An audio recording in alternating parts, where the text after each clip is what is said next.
আসসালামু আলাইকুম viewers, welcome to my channel Ruksana সেলাইঘরে আপনাদের সবাইকে স্বাগতম। আশা করি সবাই ভালো আছেন। আলহামদুলিল্লাহ আমিও ভালো আছি। আজকে আপনাদের এই কিউট ডিজাইনের জামাটা কীভাবে বানিয়েছি আমি সেটা আপনাদের সাথে শেয়ার করব। তো এই স্লিভসটা আমি কিভাবে বানিয়েছি এবং এই নেক ডিজাইনটা কিভাবে আমি তৈরি করেছি সেটা আমি আজকে আপনাদের দেখাবো। তো ভিডিওটি সম্পূর্ণ দেখবেন। তো চলেন শুরু করা যাক। প্রথমে আমি এই চিকন করে ভাঁজ করে কাপড় নিয়েছি। এটা লম্বায় নিয়েছি আমি 15 ইঞ্চি। এটা 2 ভাঁজ করা দিয়ে এর উপর একটা লেস আমি টান দিয়ে সেলাই দিয়ে নেব। এটা কি জন্য লাগবে সেটা আপনাদের দেখাবো, দেখতে থাকুন আপনারা। সেম এরকম আমি 2টা এরকম করেছি। তো এটা আমার ভি গলার শেপ হবে। তো এভাবে আমার শেপ গলাটা হবে। তো আমি এটা অফলাইনে আমি আরেকটা করে নিয়েছি। এরপর আমি জামার ফ্রন্ট পার্টটা নিব।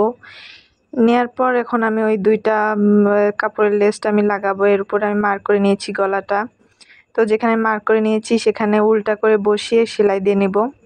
দেখেন উল্টা করে বসিয়ে আমি মার্ক করা জায়গায় সেলাই দিয়ে নেব। আপনারা যে পর্যন্ত আপনারা গলাটা দিবেন সে পর্যন্ত আপনারা মাপ দিয়ে নেবেন। দেখেন আমি এভাবে গলাটা মার্ক করে নিয়েছি। গলাটা আমি প্রথমে না কেটে আমি শুধু ওর উপর বসিয়ে নিয়েছি। এরপর আমি কেটে নিব।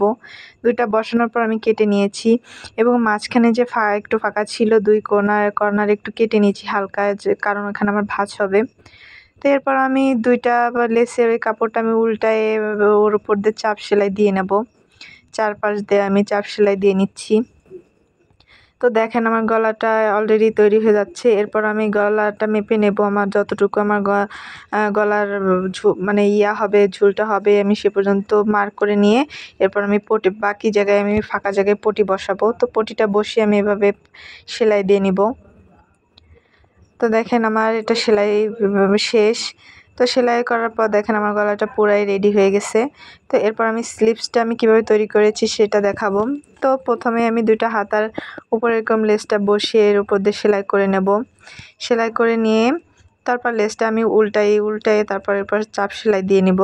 2টাই দেখেন এর উপর দিয়ে আমি চাপ সেলাই দিয়ে নিয়ে নিচ্ছি এবং উল্টা সাইডের যে কাপড়টা আমার খোলা রয়েছে সেটা আমি ভাঁজ করে সেলাই দিয়ে নেব।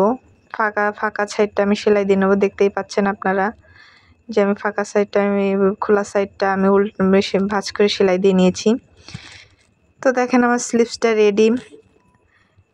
তো অফলাইনে আমি পুরো জামাটা এখন কমপ্লিট করে নিয়ে আসবো, যেহেতু কামিজের সেলাইটা আমি আপনাদের দেখাইনি, কারণ কামিজের অলরেডি সেলাইটা আমার ভিডিও আপলোড করা আছে ইউটিউবে, আপনারা দেখে নেবেন সেখান থেকে।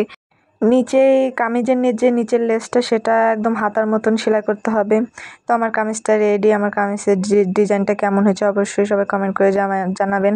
আমার ভিডিওটি ভালো লাগলে লাইক কমেন্ট শেয়ার করে দেবেন। আর যারা চ্যানেলটি সাবস্ক্রাইব করেনি তারা সাবস্ক্রাইব করে দেবেন। ভিডিওটি এ পর্যন্তই। সবাই ভালো থাকবেন, সুস্থ থাকবেন। আল্লাহ হাফেজ।